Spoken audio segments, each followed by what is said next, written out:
लोकसभा निवडणुकीला काँग्रेस पक्षाची भूमिका जुन्नर तालुक्यामधून जरी युतीच्या बरोबर असणार म्हणजे काँग्रेसच्या आघाडीबरोबर, पण तुमच्या आणि शिवसेनेचे संबंध नेहमी सलोख्याचे राहिलेले आहेत। या वेळेला तुमची भूमिका आघाडी संदर्भात कशी असेल? बरोबर ना, शिवसेनेचे सलोख्याचे संबंध राहिलेले आहेत। म्हणजे शिवाजीदादा आढळराव पाटील गेले अनेक वर्षापासून या ठिकाणी निवडून येत आहेत आणि वेळोवेळी खासदारकीच्या नात्याने जे जे काही प्रश्न तालुक्याच्या संदर्भातले असतील ते खासदारांक मांडण्यासाठी आम्ही त्यांच्याबरोबर त्या ठिकाणी प्रश्न मांडलेले आहेत, ते सोडवण्याचा प्रयत्नही त्यांनी त्यावेळेला त्या ठिकाणी त्यावेळेला केलेला आहे। त्यामुळे साहजिक त्यांचे आमचे संबंध नाही आहेत असं नाही आहे, परंतु निवडणुकापाशी असतात। बाकीच्या वेळेला ते कारखाना पातळीवर तुम्हाला खासदारांनी नक्कीच मदत केली असेल, परंतु बैलगाड्यासारखा प्रश्न असेल, पुणे नाशिक रेल्वेचा प्रश्न असेल, पुणे नाशिक हायवेचा प्रश्न असेल, हा प्रश्न गेले अनेक दिवस लोंबकळत पडतोय। निवडणूक आली की खासदार शिवाजीराव आढळराव म्हणतायत की रेल्वेचा प्रश्न मार्गी लावणार। मग हे कुठेतरी लोकांना भूलभुलाय वाटतंय, लोकांचा विश्वास कुठेतरी आढळरावांवर कमी होतोय असं वाटत नाही आपल्याला? नाही, असू शकतो, पण खरं तर रेल्वेचा प्रश्न हा गेले कित्येक वर्षापासून आम्ही ऐकतोय।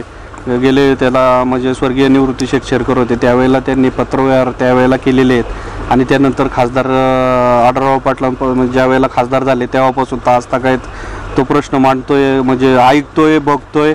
आणि यावेळेला तो जो काही नकाशा आलाय तो मागच्या 2013ला पण आलेला होता आणि तो परत आता 2018ला पण येतोय। त्यामुळं त्याचा काय रेल्वे होणार आहे का नाही होणार आहे त्याची काय आयडिया नाही आहे, पण विमानतळ खऱ्या अर्थानं या ठिकाणी व्हायलाच पाहिजे होतं। खरं तर विमानतळ जरा झाला असतं तर खरंच या ठिकाणी आपला जुन्नर आंबेगाव जो काय आपला शेतकरी आहे त्या शेतकऱ्यांना या ठिकाणी त्याचा फायदा झाला असता आणि एक चांगल्या प्रकारची जवळपास त्या ठिकाणी इंडस्ट्री आहे, त्या इंडस्ट्रीमुळे खऱ्या अर्थाने या ठिकाणी परिसरामध्ये एक चांगला आपल्या तरुणांना रोजगार पण उपलब्ध या निमित्ताने या ठिकाणी झाला असता। पुणे नाशिकचा प्रश्न, पुणे नाशिक रेल्वेचा प्रश्न मीच मार्गी लावणार असं आढळराव सांगतायत। माझ्या अगोदरच्या एकाही खासदारांनी साधा पत्रव्यवहार सुद्धा केला नाही। तुम्ही सांगताय तत्कालीन खासदार स्वर्गीय निवृत्ती शेरकर, तत्कालीन खासदार अशोकराव मोहोळ यांनी सुद्धा पत्रव्यवहार केला होता। आढळराव म्हणाले जर साधा कोणी पत्रव्यवहार केला असेल असं प्रूव्ह झालं तर मी खासदारकीचा राजीनामा देईल। तुम्ही कसं पाहता? नाही, निवृत्ती शेरकरांची त्या पद्धतीची पत्र माझ्याकडे आहेत, त्यावेळेला त्यांनी तो पत्रव्यवहार केला होता। परंतु आता खासदारांच्या एवढ्या उंचीवर आपलं बोलणं वास्तव स्वीकारलं पाहिजे। जर आढळराव म्हणत असतील की बाबा मी असा पुरावा असेल तर राजीनामा देईल मी, खासदारांनी राजीनामा द्यायला हवा। जनतेच्या दरबारामध्ये तुम्ही काय घेऊन जाणार?